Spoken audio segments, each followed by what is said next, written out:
Hello good morning friends.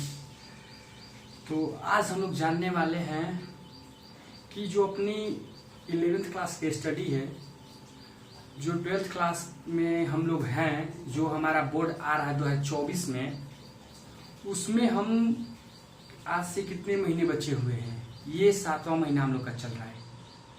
जोड़ लीजिए 8वां 9वां 10वां 11वां 12वां 13वां 6 महीने हमारे पास शेष बचे हुए हैं, जिसमें हम स्टडी करके पूरे 95% मार्क्स कैसे गेन करेंगे।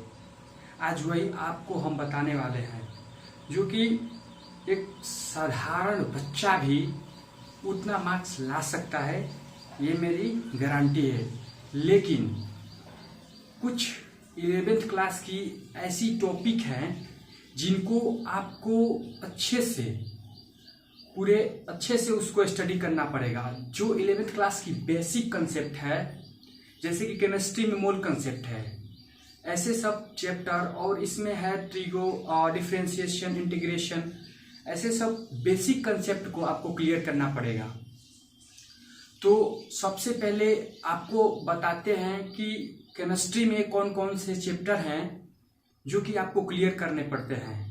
पहला चैप्टर है जो कि मोल कंसेप्ट से आता है, कॉन्फ़िगरेशन निकालना। मोल कंसेप्ट आपका क्लियर रहना चाहिए।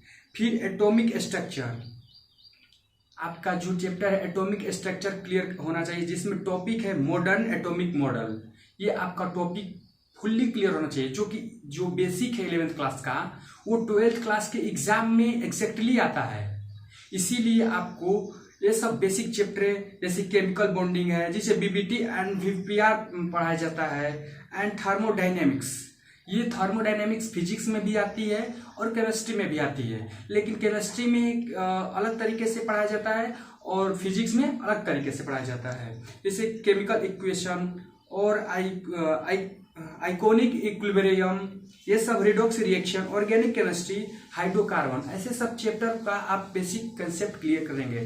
जैसे कुछ फिजिक्स में भी चैप्टर हैं, थर्मोडायनेमिक्स है, फिर उसके बाद लाइट है, फिर करंट है। ये सब जो टॉपिक है आपको क्लियर होना चाहिए, तभी आप 12th क्लास का एग्जाम देंगे तो आपका मार्क्स गेन हो सकता है। मैथ आपका 3 सब्जेक्ट पे ज़्यादा फोकस होना चाहिए। अगर आप पीसीएम लिए हैं तो आपका पीसीएम क्लियर होना चाहिए, अगर आप पीसीबी लिए हैं तो आपका पीसीबी क्लियर होना चाहिए। Don't very English and Hindi.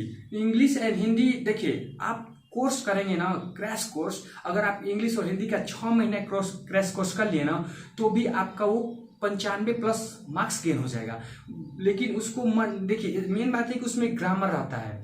Grammar पूछता है 75%, 25% बुक से पूछता है, लेकिन हमको ग्रामर पे ज़्यादा ध्यान देना है, ताकि हम अगर आगे चाहें तो आगे हमें ग्रामर न पढ़ना पड़े। क्योंकि हम 11th क्लास के बाद डायरेक्ट कोई लोग बीटेक करते हैं, कोई लोग आईआईटी का तैयारी करने चले जाते हैं, कोई लोग मेडिकल करते हैं, सबकी अलग अलग लाइनें बढ़ जाती हैं, कोई लोग तुरंत जनरल में कूद जाते हैं। तो वैसे हम लोग को ग्रामर एग्जैक्टली रिवीजन में रहना चाहिए। ये सब लेक्चरिंग, मतलब ये लेक्चरर है, ये सब्जेक्ट है जो कि लेक्चर सब्जेक्ट के रूप में आता है। इंग्लिश हो गया, हिंदी हो गया, दैट इज लैंग्वेज, ये लैंग्वेज। लेकिन आपका जो पीसीएम है, आपका जो मेन मैथ है, इस पे आप ज्यादा कॉन्सेप्ट बनाए रखिए, और A to Z फॉर्मूला आप जितना हो सके 11th का 12th का सब A to Z आपके माइंड में हो।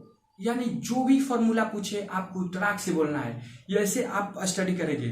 लेकिन कुछ बच्चे पूछते हैं कि how many hours should I study with, मतलब कितने घंटा पढ़ें।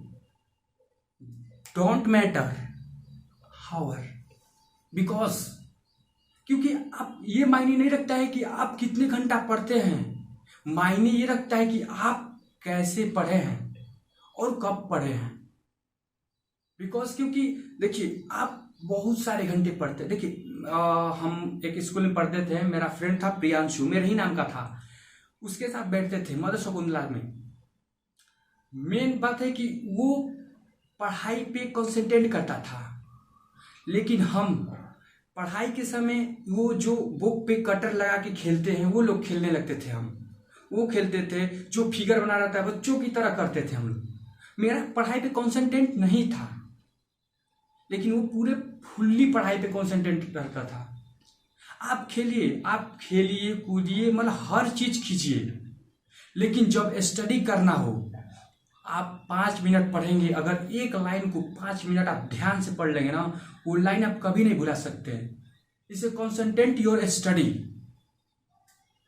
डोंट प्लेइंग, मतलब पढ़ने के समय में आप खेलिए नहीं, आप डायरेक्ट पढ़ाई को सीरियस लीजिए। और ये 95% मार्क्स लाना कोई बड़ी बात नहीं है। अगर आज से आप लग जाते हैं, आप बेसिक क्लियर कीजिए, फिर उसके बाद 12th क्लास का line by line exercise, math का चैप्टर पूरा एनसीईआरटी का पूरा सॉल्व कर दीजिए, तो आपको 95% इंटर में मार्क्स लाने से कोई नहीं रोक सकता है। आपका 95% क्लियर है। कोई बच्चा कहता है कि आज से स्टार्ट करेंगे, कल से स्टार्ट करेंगे, उसी में उसका समय बीत जाता है।